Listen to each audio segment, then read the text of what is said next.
है। इससे मुराद इमरान शहजाद साहब को हम टीआरएस के अक़लियती और तमाम एमएलए साहब की जानिब से दिल की गहराइयों से शुक्रिया अदा करते हैं। हमारे बीच में एक दो मुकर्ररीन के बाद हम अपने महबूब कायद को दावत तकरीर देंगे। सबसे पहले 2 अल्फाजों के ज़रिए मैं अपनी बात को शुरू करना चाहूँगा कि हम अपना हक छोड़ के जाना भी नहीं है, हमें अपना हक छोड़ के जाना भी नहीं है, दुनिया के खुदाओं को मनाना भी नहीं है। मुझे चलना है मुझे अपने बुजुर्गों के। हम 10 साल पहले, आप सब अच्छे खासी शऊर की एज में हैं, हम 10 साल पहले जब तेलंगाना हुकूमत के आने से पहले तेलंगाना तहरीक चल रही थी, तो हम मुसलमानों को ये बावर करवाया गया कि देखिए अगर तेलंगाना तहरीक से मुसलमान जुड़ जाएंगे तो ये खित्ता कम्युनल हो जाएगा। के बाद यहाँ के हुक्मरानों को इतनी भागदौड़ संभालने की सलाहियत भी नहीं होगी कि फिरका परस्ती का नजर हो जाएगा, दूसरे दिन से हिंदू मुस्लिम फसादात की नजर हो जाएगा।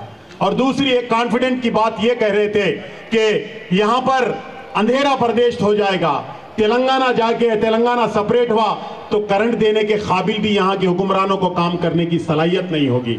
आज आपके जरिए मैं उन कायदीन को जवाब देना चाहूंगा कि आज तेलंगाना ना सिर्फ हिंदुस्तान की सरजमीन पर एक अमन का गहवारा है, बल्कि बबलू खान साहब, नौजवान कारपोरेटर साहब, आपसे गुजारिश की जाती है कि आप स्टेज पर तशरीफ लाएं। तो सियासी हुक्मरानों को अपने इख्तिदार के खातिर किस किस्म का झूठ बहलाया गया। अब आपके सामने 30 तारीख को इलेक्शन में जाने से पहले तमाम सियासी पार्टियां आएंगी। हम टीआरएस के केसीआर साहब और गणेश गुप्ता साहब के ऊपर भी हमारे साथ 2 इल्जाम लगा कर आएंगे, चूंकि इनके पास टीआरएस पार्टी के काम करने का कोई जवाब नहीं मौजूद है। आज ये रियासत अपने काम करने के जरिए मुल्क में नहीं बल्कि दुनिया में एक नामवर मुकाम हासिल कर चुकी है।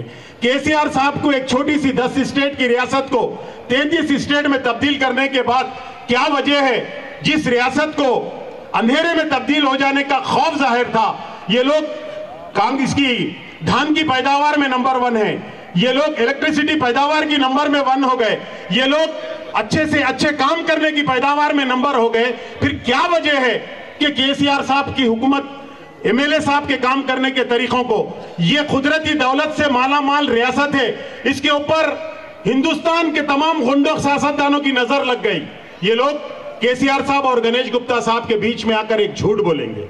वो झूठ क्या बोलेंगे कि आपका केसीआर साहब का और मोदी साहब एक ही है, टीआरएस और बीजेपी एक ही है, बल्कि नारा लगाएंगे। देखिए केसीआर साहब का मोदी साहब का एक ही रिश्ता है, एक मुल्क के चीफ मिनिस्टर का मुल्क के प्राइम मिनिस्टर से जो रिश्ता होना वही रिश्ता है। हमने 65 साल तक कांग्रेस को वोट दिया, हमारे पास एक रेसिडेंशियल स्कूल बच्चों को तालीम के लिए नहीं था, हम गरीब से गरीब तरीन होते गए। हम लोग शादी तो दूर की बात है, हमारी गरीब की मैयत को हमारे पास तंजीमा चलाना पड़ा कि लावारिस मैयतों को, गरीब मैयतों को दफनाने के लिए हमारे पास करंट, हमारे पास कफन दफन का इंतजाम नहीं था। आज हमारी मजहबी तंजीमें दामे दुर्मे दकमे हम लोगों के जो है तदफीन और तदवीन में पैसे दिया करते थे। हम लोग तकदीर के भरोसे पर नाज करते हैं, लेकिन ये ऐसा नहीं है। ये हुक्मरानों के काम करने के अंदाज के ऊपर है। आप एक तजुर्बा करके देखिए, हमारा कई भाई सऊदी अरब जाते थे, 1 लाख रुपए का कर्जा लेकर जाते थे, हमें 2 वक्त की रोटी के लिए हमारा भाई वहां तपते रेगिस्तान की सहरा में अपने खून को जलाकर 2 वक्त की रोटी फराहम करता था। यानी हमारी बहन की शादी में भी नहीं रहता था, हमारे बड़े बुजुर्ग की मैयत में भी उसको आना नसीब नहीं होता था। लेकिन क्या वजह है कि एक दुबला पतला शख्स जिसे केसीआर कहा जाता है, इतने रोजगार के दरवाजे किस तरह खोल दिया गया। आपको मालूम होना चाहिए, पैर मोटे होकर बीमारी से औरतें और मर्द मर जाते थे। फील्पा की बीमारी होती थी, वो बीमारी क्यों होती थी? पानी के खराब पीने की वजह से होती थी। 65 साल हुक्मरान करने वालों को कभी ये एहसास नहीं हुआ कि हमारी आवाम के पैर फूलकर फ्लोराइड बीमारी से मर जा रहे हैं। लेकिन केसीआर साहब ने एक हैरत अंगेज कारनामा दिया, मिशन भगीरथा के नाम पर गली गली गली गली में जो है पाइपलाइन बजाकर पीने के पानी की सहूलत को फराहम किया, जिसकी वजह से वो बीमारी जड़ से खत्म हो गई। ये कोई मामूली कारनामा नहीं है। उसी के तर्ज अमल पर चलने के लिए हमें हर गरमा के मौके पर तमाम सियासी पार्टियों को मार्च के महीने में सिर पे घड़े लेके कलेक्ट्रेट का धरना करना पड़ता था कि पीने का पानी छोड़ दिया जाए। रमजान में सांपों के डर से, कुत्ते काटने के डर से हम हमेशा भाई सुबह में लाइट दीजिए ताकि सहर के वक्त हमारे को नमाजों को सहर के लिए इंतजाम हो सके, पीने के लिए पानी दीजिए ताकि हमें इफ्तार और सहर का इंतजाम हो सके। 65 साल में कांग्रेस ने यही दिया ना हमको, हमें भीख का कटोरा हाथ में दिया ना। आज एक हुक्मरान बड़े शानदार तरीके से हुक्मरानी कर रहे हैं। बीजेपी से हमारा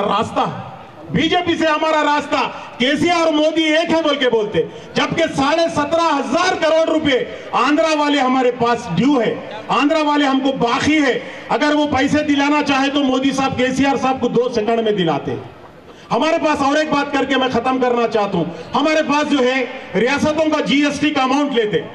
हमारी रियासत यहां पर मोदी साहब को 1 रुपया एक शख्स के ऊपर मोदी साहब को हम जो है डीएसटी के रूप में देते। वो हमको रिटर्न में क्या देते? सेंट्रल जीएसटी के तौर पे 40 पैसे वापस करते। हमारे 60 पैसों से उन्होंने अय्याशी कर रहे, हमारे 60 पैसों से वो लोग काम कर रहे। जबकि बिहार और यूपी में क्या करते? 1 रुपया बिहार और यूपी की रियासत से लेते, उनको 2 रुपये वापिस करते। अगर केसीआर साहब का, मोदी साहब का अगर ये रिश्ता होता तो क्यों हमको 2 रुपये वापिस नहीं करते? आप लोगों को सोचना चाहिए। हम लोगों को बुरखे की ताकत को, हम मुसलमानों को अगर वोट देने की मशीन समझकर जिंदगी भर अगर हमको बेवकूफ बनाने का अगर उन्होंने ठेका लिए, तो आज भी हमको इस प्लेटफॉर्म से जवाब देने की जरूरत है। क्योंकि हमारे पास केसीआर साहब जैसे चीफ मिनिस्टर मौजूद है तो गणेश गुप्ता जैसे एमएलए साहब मौजूद है। आपने क्या बात है भाई, आज इनके डर से कोई कैंडिडेट को तैयार नहीं कर रहे, क्या वजह है? पूरी रियासत के कांग्रेस के उम्मीदवार तैयार हो गए, नॉमिनेशन की तैयारी को आ गए, लेकिन खौफ, एक काम करने वाले से मुकाबला करने के लिए काफी खौफ की जरूरत है। आज बाबांग दहल कॉन्फिडेंस से आपके हमारे बीच में गणेश गुप्ता साहब 50 मीटिंग किस वजह से अटेंड कर रहे? उनको एक कॉन्फिडेंस है, मैं सरकारी स्कीमात को इंप्लीमेंट कराया, गरीबों के आंसू पोंछने के लिए काम किया, सरकारी दवाखानों में डॉक्टरों का इंतजाम किया, स्कूलों में टीचर का इंतजाम किया, सड़कों को, पार्कों को, हर चीज को मैंने काम किया। यही कॉन्फिडेंस के साथ हमारे पास आ रहे हैं। मैं जिस तरह जंगे जहद आजादी में अंग्रेजों से मुकाबला करने के लिए एक दुबले पतले शख्स मोहनदास करमचंद गांधी को मरकजी जद्दोजहद आजादी का मरकजी महवर बनाकर भेजा था हमारे उलमाए किराम ने, आज हमें केसीआर साहब को पूरे हिंदुस्तान के मुसलमान और सेकुलर मुसलमानों का चुनिंदा नुमाइंदा बनाकर भेजना है। आपकी हमारी जिम्मेदारी है। दूसरी रियासतों में मुसलमान काफी कसमपुरसी की हालत में है। आज हमारी तेलंगाना को एक नजर से देख रहे हैं, क्या मुसलमान केसीआर साहब को मोदी साहब के खौफ से, मोदी साहब की झूठ से, कांग्रेस की अय्यारी से बचा सकते हैं या नहीं बचा सकते हैं? मेरी बहनों, आप लोगों से हम बड़ी पुरुमीद से बात करते हैं, हम आपसे इल्तिजा करते हैं, आपका एक कीमती वोट एक खैरात की शक्ल में मुसलमानों की तरफ से हमारे कदमों में, हमारे जो है दामन में डाल दीजिए। हम ये वोट एक अमानत की शक्ल में पूरे हिंदुस्तान के फिरका परस्त सियासतदानों को जवाब देकर गणेश गुप्ता और जो है केसीआर साहब को आपके मुकाबले के लिए खड़ा करेंगे। मुझे ये मौका दिया गया इस उम्मीद के साथ कि 30 तारीख के दिन हमारा अपना एक वोट बिला ताखीर, बिला वजह के वेस्ट किए के सुबह की अव्वलीन सातों में जंग का ऐलान करना है। एक वोट हमारी ताकत है, जो अंबानी साहब की बीवी को भी है, अडानी साहब की बीवी को भी एक वोट का अख्तियार है। हमारी माँ बहनों को, गरीब माँ बहनों को जो जज्बे ईमान से सरसार है उसको भी हासिल है। अल्लाह अकबर के गूंज में हम जाएंगे और केसीआर साहब के कार के निशान को वोट देकर आएंगे। इस उम्मीद के साथ मैं अपनी दावत तकरीर को खत्म करता हूं और मैं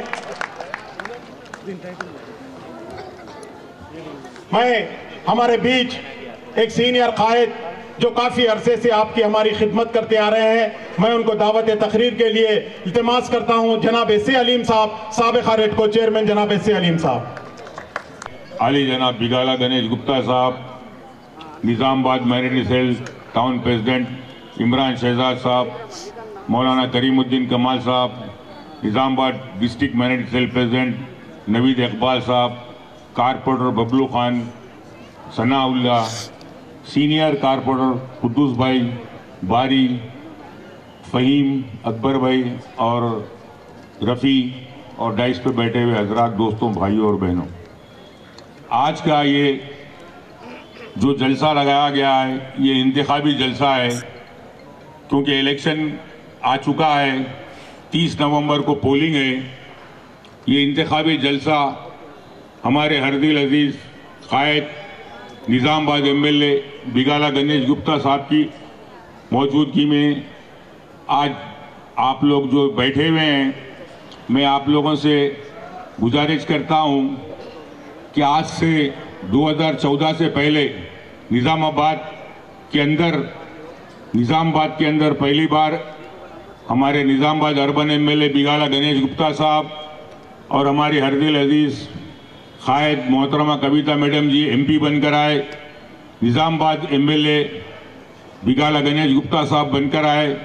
2014 से निज़ामाबाद का जो इतना बुरा हाल था, जितना मुसलमान एरिया के अंदर, तो इतना मुसलमान एरियाओं के अंदर जब एमएलए साहब एमएलए बन के आने के बाद जब मुसलमान एरियाओं का दौरा किए तो उन्होंने कहा कि मुसलमान एरिया में 10 साल से कांग्रेस की गवर्नमेंट थी, लेकिन मुसलमान के हर गली के अंदर कोई रोड का इंतजाम नहीं था, कोई भी डेवलपमेंट निज़ामाबाद के अंदर मुस्लिम एरिया में नहीं था। तो जब एमएलए साहब निज़ामाबाद का दौरा करने के बाद में मुस्लिम एरिया का जब उन्होंने यहाँ का निज़ामाबाद के काम करने का इरादा करके 2014 से जो काम शुरू हुआ निज़ामाबाद का हमारे एमएलए बिगाला गणेश गुप्ता की क़यादत में, तो आज आप देख रहे हैं निज़ामाबाद के अंदर हर महल्ले के अंदर, हर गली के अंदर सीसी रोड, बीटी रोड, हर जगह निज़ामाबाद के अंदर ये बोधन रोड के ऊपर दुनिया के एक्सीडेंट्स होते थे। यहाँ पर कोई 10 साल के अंदर निज़ामाबाद में कांग्रेस का मेयर था, कांग्रेस की गवर्नमेंट थी, लेकिन कोई बोधन रोड को नहीं बनाया।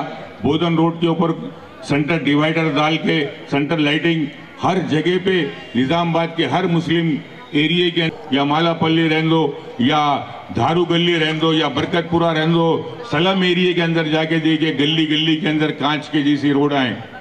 इसी तरीके से हमारे एमएलए साहब बिगाला गणेश गुप्ता साहब जो निज़ामाबाद के अंदर हमारी बहनों के लिए जो गवर्नमेंट से शादी मुबारक के नाम पे 1 लाख रुपया दिया जाता है, शादी मुबारक में हमारी टीआरएस गवर्नमेंट 1 लाख रुपया हमारी बहनों की शादियों के लिए दिया जाता है, जिसके अंदर अगर कोई गरीब हमारी बहन की शादी है तो किसी गरीब के पास अगर किसी चंदे के लिए भी फिरे तो 1 साल के अंदर 1 लाख रुपए नहीं मिलता, लेकिन हजारों हमारी बहनों की शादियां इन 10 साल के अंदर 1 लाख रुपए लाकर इसी डिमरा गार्डन के अंदर आज से 20-25 दिन पहले 402 चक यहाँ पे डिस्ट्रीब्यूट किए गए।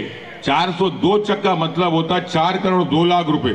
4 करोड़ 2 लाख रुपए जो हमारे एमएलए साहब के हाथों से यहाँ पे निज़ामाबाद में डिस्ट्रीब्यूट किए गए, उसके लिए हम एमएलए साहब का तहे दिल से शुक्रगुजार हैं। और उसी तरीके से हमारे निज़ामाबाद के अंदर 7 रेसिडेंशियल स्कूल लाए गए।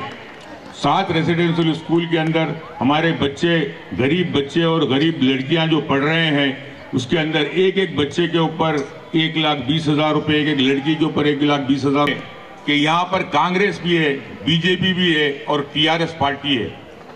क्योंकि यहाँ टीआरएस पार्टी, आज कांग्रेस वाले बोल रहे कि हम सेकुलर है, नहीं सेकुलर है, लेकिन हम जो है सो टीआरएस पार्टी तेलंगाना के अंदर सेकुलर है। 10 साल से कोई फसादात नहीं, कोई झगड़े पंचायत नहीं, निज़ामाबाद के अंदर कोई रोडियज़म नहीं। हम निज़ामाबाद के अंदर सारे मुसलमान खुशहाली की जिंदगी गुजार रहे हैं। यहाँ पे तीसरी पार्टी टीआरएस पार्टी 10 साल से गवर्नमेंट चला रही है। हमारे निज़ामाबाद अर्बन एमएलए मुसलमानों के हरदिल अजीज एमएलए है। 10 साल से ऐसा मुसलमानों के अंदर घुल मिल गए हैं कि जैसा कि ऐसा महसूस होता है कि हमारे मुसलमानों के अंदर फैमिली मेंबर की वजह से। मैं आप लोगों से गुजारिश करता हूं 30 नवंबर को कार के निशान को वोट देकर भारी अक्सर से कामयाब बनाएं, और मुझे जो मौका दिया गया मैं उसका शुक्रिया अदा करता हूं। तो बीआरएस पार्टी के उम्मीदवार हमारे हरदिल अजीज कायद अली जनाब गणेश गुप्ता साहब से एक शेर के साथ मैं दावत तकरीर देता हूँ। चिराग देखकर मेरे मचल रही है हवा, चिराग देखकर मेरे मचल रही है हवा, कई दिनों से तेज चल रही है हवा। बना रहे थे जो किस्से मेरी तबाही के, उन्हें खबर नहीं है बदल रही है हवा। आली जनाब गणेश गुप्ता साहब। बहुत खुशी हुआ आपसे मिलके। अभी नागारम में एक मीटिंग जाके आए, वहाँ पे भी मैं बहुत बहनों से मिलके आया, वहाँ से सीधा इधर आ रहा हूँ। जहाँ कहीं भी मैं जा रहा हूँ 2-4 बातें जरूर बोल रहा हूँ ताकि हमारा बहनों सही सलामत से समझ सको। जरूर मैं वोट मांगने आया हूँ आपके सामने, और को आप पूरा फैसले करने का पूरा हक है। वोट आए वोट मांगे, और मैं जाने के बाद कोई और आएगा, और उसके बाद कोई और आएगा, आके अपने अपने बात बोलेंगे, तो फैसला तो आपको करना है कौन सच बोल रहा है, कौन झूठ बोल रहा है, और किससे हमारे को फायदा हो सकता है। 2 दिन जरूर सोचना है, हमारा गौर घर के लिए कौन पैसे अच्छा देखभाल कर रहे हैं, कौन से हुकूमत अच्छा कर रहे हैं, और हमारा निजामाबाद शहर को किसने सजाया है। अगर निजामाबाद शहर के लिए आप बात करेंगे, पहला बोधन रोड कैसा था, ड्रेनेज की मैं काम लेके आगे निकला, हमारा कुद्दूस भाई के जैसे हमारा बड़ा भाई है कुद्दूस भाई, बोले एमएलए साहब नको, हम इससे पहले भी हुकूमत में हम काम किए, अब उसको छीना नहीं, लोग हराएंगे अगले इलेक्शन। तो मैं कुद्दूस भाई को बोला नहीं कुद्दूस भाई, मैं आगे इलेक्शन के लिए मुझे कोई डर नहीं है, मुझे डर है आगे जनरेशन का। निजामाबाद आवाम ने मुझे 5 साल का जिम्मेदारी दी है, मुझे 5 साल मैं आने वाले जनरेशन के लिए मैं काम करूंगा, आगे वाले इलेक्शन के लिए नहीं। और वो जिम्मेदारी मैं लेके मैं जब निकला हूं, हर रोड तोड़ दिए, हर रोड खोद दिए, गली गली तोड़ दिए, बहुत तकलीफ उठाया आप लोग, 2-3 साल बहुत तकलीफ उठाया आप लोग। मैं जहां पे भी मुझे माइक मिला मैं समझाने की कोशिश किया, अम्मा सब्र करो, 2-3 साल कोई भी काम करेगा तो जरूर ये तकलीफ उठाना पड़ेगा। पाइपलाइन जमीन में डालेंगे, आसमान पे नहीं, इसीलिए तकलीफ जरूर होगा, धूल उड़ेगा, गाड़ी जाने के लिए मुश्किल होगा, लेकिन आने वाले हमारे बच्चों के लिए बहुत अच्छा फैसिलिटी होगा। ये बर्दाश्त कीजिए, मुझे भरोसा कीजिए। अगर आपको गुस्सा आता है तो उसके जिम्मेदार मैं हूं। आपको किसी को गाली गलौज करना है तो मुझे गाली देना बोल के मैं निजामाबाद आवाम से कहा था, लेकिन हमारे निजामाबाद के आवाम इतना नियत वाले हैं, इतने अच्छे इंसान हैं, मुझे गाली देने का तो बहुत दूर की बात है। लेकिन 2018 में मुझे भरोसा करके 2018 में अभी तक आजादी से किसी को भी नहीं आया, इतना ज्यादा वोट मुझे डाल के जिताए, उसके मैं शुक्रिया अदा करना चाहता हूं। और सबको आज एक डाउट है कि भाई बार बार एमएलए साहब बोल रहे कि अंडरग्राउंड ड्रेनेज खत्म हो गया, लेकिन मोरी जैसे के वैसे ही है, उसका भी मैं समझाना चाहता हूं। इसीलिए है, कोई भी हुकूमत हो, कोई भी गवर्नमेंट हो, कोई भी स्टेट हो, चाहे तेलंगाना, आंध्र प्रदेश, गुजरात, कोई भी हो, घर के सामने तक मोरी लाते, लेकिन घर के अंदर गवर्नमेंट के पैसे से नहीं लाते। घर के सामने से नल जाएगा, घर के अंदर घर का मालिक के पैसे से लगाना पड़ता है। हमने जो काम किए आपके घर के तक पहुंचा दिए, मैनहोल पाइपलाइन आपके घर तक पहुंचा दिए, और मैनहोल से लेके अंदर कनेक्शन आपको करना है, जिसका पैसे लगता है 8,000 रुपए। जब हमारा सिस्टम पूरा खत्म हो गया अंडरग्राउंड ड्रेनेज, फिर कोरोना आ गया। कोरोना आने के बाद लोगों को खाने को मुश्किल हो गया, और 8,000 रुपए कहां से लाएंगे। हम 1 साल पोस्टपोन करते गए बल्दिया में, अब नहीं 2 महीने टाइम देंगे, 4 महीने टाइम देंगे। उसके बाद फिर कोरोना तो भी लंबा खींचते गया, 1 साल हो गया, 2 साल हो गया, फिर हमने फैसला किया कि भाई आवाम बहुत परेशान है और गरीब आवाम है, उसके ऊपर बोझ नहीं लगाना है। 8,000 रुपए कहां से लाएंगे? मैं एस्टिमेशन बनाने लगाया तो इंजीनियर निजामाबाद का बोले, साहब ये एस्टिमेशन काहे के लिए लगा रहे? मैं बोला साहब गवर्नमेंट से पूछने। साहब कोई गवर्नमेंट नहीं देता, ये घर के मालिक ही देना पड़ेगा।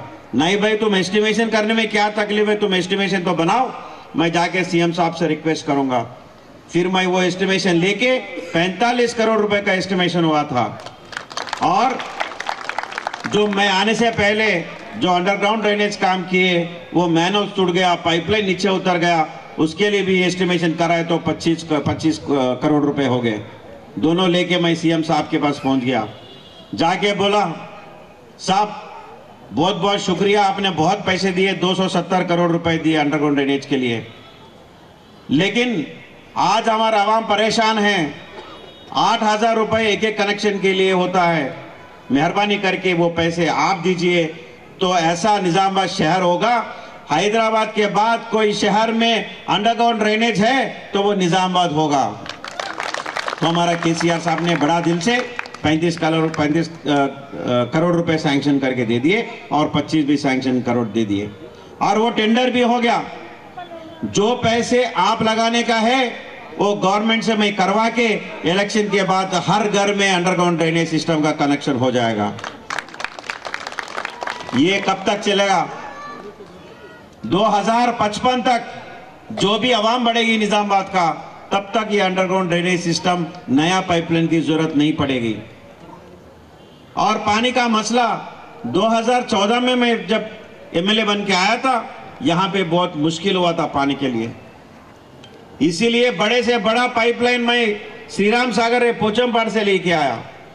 वो इतना बड़ा पाइपलाइन है, 5-6 साल के बच्चे जुगना नहीं पड़ेंगे, अगर ठहर के भी चले तो आराम से चल सकते, इतना बड़ा पाइपलाइन निजामत के लिए लाया। और ये कब तक पानी आएगा? अगर 2055 तक भी आवाम बढ़ेगी, कोई नया पाइपलाइन की जरूरत नहीं है, इतना बड़ा पाइपलाइन मैंने वहां से लेके आए। इसीलिए मैं कह रहा हूं, मैं आगे वाले इलेक्शन के लिए नहीं, आगे वाले जनरेशन के लिए मैं काम कर रहा हूं। यह जमीन के अंदर का काम है। और इससे पहले डेवलपमेंट कहां होता था भाई? हैदराबाद रोड में, आरमूर रोड में, लेकिन बोधन रोड में क्यों नहीं होना? आज आप देख रहे हैं, जैसे हैदराबाद रोड है वैसे ही आरमूर रोड है, जैसे आरमूर रोड है ऐसा ही बोधन रोड है। जबरदस्त road, centre median, centre lighting और झाड़ और उसके ड्रिप इरिगेशन सिस्टम। और परसों खिल्ला चौरस्ते पे, नेहरू पार्क चौरस्ते पे फाउंटेन भी चालू किया। और वहां पे कब्रस्तान के लिए हम पत्थर से दीवार बना के वो भी सजाया, लाइटिंग भी लगाया। और अहमदी बाजार का बिल्डिंग भी खड़ा किया और आने वाले दिन में वो भी खुल जाएगा। माइनॉरिटी एरिया में गली गली में मैं जाके देखा हूं, सिर्फ माइनॉरिटी को वोट के मिशन के जैसे इस्तेमाल करते थे, लेकिन हम मेजॉरिटी में 1 करोड़ देते हैं तो माइनॉरिटी में भी 1 करोड़ देते हैं। गंगा जमुना तहजीब जो है वो डायलॉग नहीं है, उसको हकीकत में बदलना है। तो हकीकत में हम दिखा रहे हैं, गंगा जमुना तहजीब है निजामाबाद शहर में। जब से हम आए, कोई यहां पे लॉ एंड ऑर्डर की प्रॉब्लम नहीं है। मैं आपको भरोसा दिलाता हूं, मुझे पूरा यकीन है आने वाले इलेक्शन में आप मुझे दुआ देंगे, मुझे आशीर्वाद देंगे। जब तक मुझे आप एमएलए रखेंगे तब तक मैं निजामाबाद शहर को शांति से रखूंगा, यहां पे कोई अशांति नहीं रहेगी। और कलेक्ट्रेट नया बनाया और नया म्युनिसिपल बिल्डिंग बनाए, और कोई फैमिली के साथ अपना घर वाले को लेके, बच्चों को लेके कहीं घूमना है, जाना है, तो सिर्फ बिरयानी खाने के लिए बाहर जाना या सिनेमा देखने बाहर जाना, इससे ज्यादा निजामाबाद में कुछ है नहीं। अभी जैसे मिनी टैंक बंड हमने बनाया, आप जाके देखो मिनी टैंक बंड कितना खूबसूरत हो गया। मैं जब गया था, हमारे माइनॉरिटी भाइयों से मुलाकात हुई, वो लोग खुद बोल रहे, एमएलए साहब बहुत खुशी की बात है, इतना शानदार मिनी टैंक बंड जो बनाया, हमारे दिल जीत लिए, आपको ही वोट हम जरूर देंगे। मैं पूछने से पहले हमारा बहने बोल दिए। और क्या चाहते हैं? गरीबी की वजह से घर चलना मुश्किल हो जाता, और केसीआर साहब ने ऐसा स्कीम लेके आए कि हर घर में, मतलब वो सुनहरा तेलंगाना की ख्वाब देखते हैं। सुनहरा तेलंगाना मतलब क्या होता है? जब हर एक इंसान, हिंदू, मुसलमान, सिख, ईसाई, मर्द, औरत, बच्चे, बड़े लोग, हर इंसान जब खुश होता है इस तेलंगाना में, वो होगा सुनहरा तेलंगाना। जब शादी मुबारक, वजूफा, ऐसा 3-4 स्कीम लेके नहीं देखना है हमको। मैं आपको 5 मिनट में समझाता हूं कैसे कैसे किड्स, कैसे कैसे स्कीमा क्यों लेके आए। एक औरत अगर प्रेग्नेंट हो जाती, उसके लिए बड़े लोग बोलते घर में, और डॉक्टर भी बोलते, बेटा आप अच्छा खाना खाना, वक्त पर खाना खाना, और वजन नहीं उठाना। लेकिन बीवी मियाँ घर काम करेंगे तो ही घर चलता है। एक तरफ खर्च बढ़ जाता, एक तरफ लोग काम नहीं करती। ये सोच के केसीआर साहब ने फैसला किया, हमारे बहन अगर घर में बैठेंगे तो उनको पैसे कैसे मिलेगा, उसका इंतजाम मैं करता हूं बोल के 12,000 रुपए 3 हिस्सों में दिया जा रहा है। और उनको हॉस्पिटल जाने की जरूरत पड़ती है, स्कैनिंग करने की जरूरत पड़ती है, और दवाई लेने की जरूरत पड़ती है। उसके लिए आप ऑटो में जाने की जरूरत नहीं पड़ेगी। आप 102 नंबर दबाने से आपके घर के सामने जीप आएगा, वो औरत को और उसके लिए उसके माँ या सासू माँ या घर वाले को लेके हॉस्पिटल जा सकते हैं। जाने के बाद स्कैनिंग फ्री, दवाई फ्री, चेकिंग फ्री, फिर वापस आपको घर पे छोड़ देंगे। जब डिलीवरी के लिए जाते हॉस्पिटल, फिर हॉस्पिटल वही व्हीकल में लेके जाएंगे। डिलीवरी फ्री हो जाएगा। होने के बाद आपको केसीआर साहब हॉस्पिटल में केसीआर किट देके आपको घर भेजेंगे, जिसमें माँ के लिए 2 साड़ियाँ, बच्चों के लिए कपड़े, खिलौने, मच्छरदान, डायपर, साबुन, हर चीज का आइटम लगा के आपको केसीआर किट मिलेगा। उसके बाद आप, हर एक माँ बाप सोचते हैं हमारे बच्चों को आगे जाके खूब पढ़ाना है, क्योंकि हम गरीबी की वजह से हम नहीं पढ़ सके, हमारे जिंदगी ऐसा चले गए, लेकिन हमारा बच्चों का जिंदगी ऐसा नहीं चलना चाहिए। वो खूब तरह तालीम करके, अच्छा पढ़ के, अच्छा कमाना चाहिए। जब स्कूल में जाके उनको शेयरिंग करना चाहते तो 20,000, 30,000, 40,000 फीस उनके हैरान होके फिर वापस आ जाते थे। वो बोलते थे भाई हमारा किस्मत में छोड़ दिया, हमारे जैसे हमने जिए हमारे बच्चे भी जी लेंगे। लेकिन केसीआर साहब ने आपका किस्मत को नहीं छोड़ा है। उन्होंने जिम्मेदारी लिए, सिर्फ आपका बच्चों को स्कूल में शेयरिंग करो, पढ़ाई मेरा है, उसका नाम है टिमरिस माइनॉरिटी स्कूल। तेलंगाना में कोई शहर में 8 स्कूल नहीं है।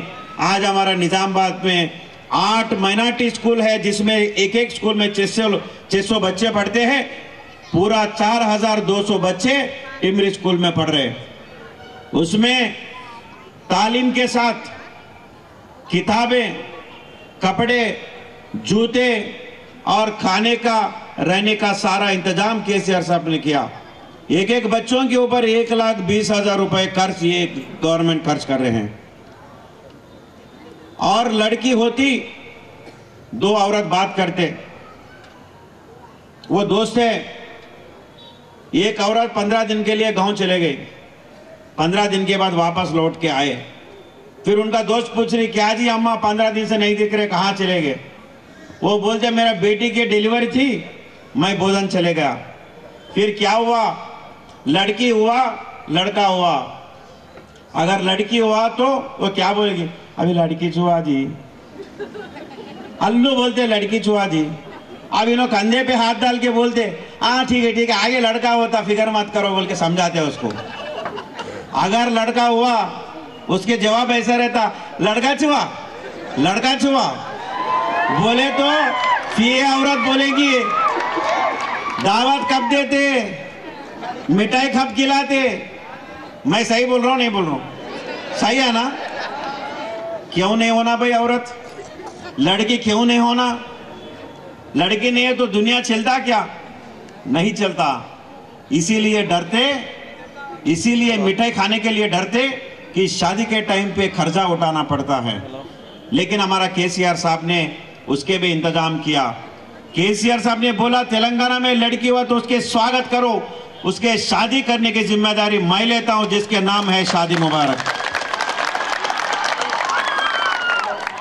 बच्चे हो गए, तालीम हो गया, शादी हो गया और एक उम्र बड़ा हो जाता। इंसान को एक बार उम्र बड़ा हो गया तो ताकत कम हो जाता, चाहे औरत हो चाहे मर्द हो। जब काम नहीं कर सकते, अपने बेटे के लिए भी बोझ, दुनिया में यह भी गारंटी नहीं है कि हमारा बच्चे भी देखभाल करेगा कि नहीं करेगा। इसीलिए केसीआर साहब ने वजीफा लेके आए। जो बड़े उम्र वाले हैं उनको 2000 मिलेगा, जो बेवा है वो भी 2000 मिलेगा, जो घर वाले छोड़ के गए उनको भी 2000 मिलेगा। अभी नया स्कीम लेके आया, अभी तक हमारा करीमुद्दीन कमाल साहब ने बोले। जब केसीआर साहब ने वादा किया 2014 में 200 रुपए का वजीफा सीधा 1000 होएगा और 14 में जीते जरूर और 1000 रुपए करे जरूर। और 2018 में ये बोले 1000 रुपए का वजीफा 2000 होगा और 18 में जीते जरूर, वो 2000 दिए जरूर।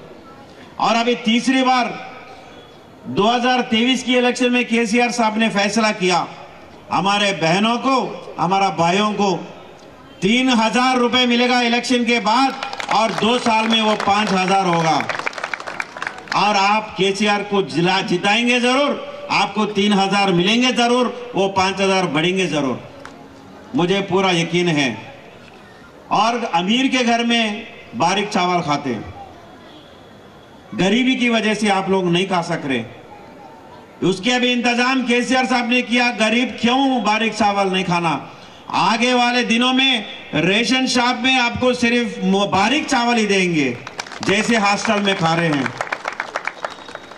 और सिलेंडर खाना बनाने के लिए घर वाले डर रहे, अरे बिरयानी के लिए बहुत गैस सिलेंडर जलता, आज बिरयानी कहीं को भाई दाल चावल खाएंगे बोल के परेशान हो रहे। आप उसके परेशानी दूर कर दिए केसीआर साहब, आपको सिर्फ 400 रुपए में सिलेंडर का इंतजाम कर रहे हैं। अगर कोई बीमार हुआ तो बीमारी एक तरफ परेशानी और पैसे के लिए दूसरी परेशानी, बीमार से ज्यादा परेशानी हॉस्पिटल में। अभी हमारा अलीम भाई बोले और हमारा करीमुद्दीन साहब भी बोले और हमारा नवीद भाई भी बोले, पहला हॉस्पिटल में जाते कि 50,000 डिपॉजिट करो, 1 लाख रुपए डिपॉजिट करो। आगे आपको ये परेशानी नहीं रहेगी, 15 लाख रुपए तक आपको गवर्नमेंट के तरफ से मुफ्त में ट्रीटमेंट मिलेगा। अगर कोई किसी घर में कोई गुजर गए, उनके लिए 5 लाख रुपए एक हफ्ते के अंदर आपको 5 लाख रुपए मिलेगा। वो इंश्योरेंस पूरा गवर्नमेंट भर रहे हैं उसके लिए। इतना अच्छा गवर्नमेंट, इतना अच्छा स्कीम है ये गवर्नमेंट केसीआर साहब ने लाया। मैं जाने के बाद कोई और पार्टी वाला आएगा, वो बोलेगा अरे मैं सुना गणेश गुप्ता परसों आए थे यहाँ पे, बहुत बात करके गए, सीसी रोड बनाए और बीटी रोड बनाए, मुझे एक बार मौका दो। अरे बच्चे कमेंट मत करो, पीछे चुप, हमको जिता दो, हम सोने के रोड बनाएंगे और चांदनी के मोरी बनाएंगे। ये भी बोलने के लिए आपके सामने आते।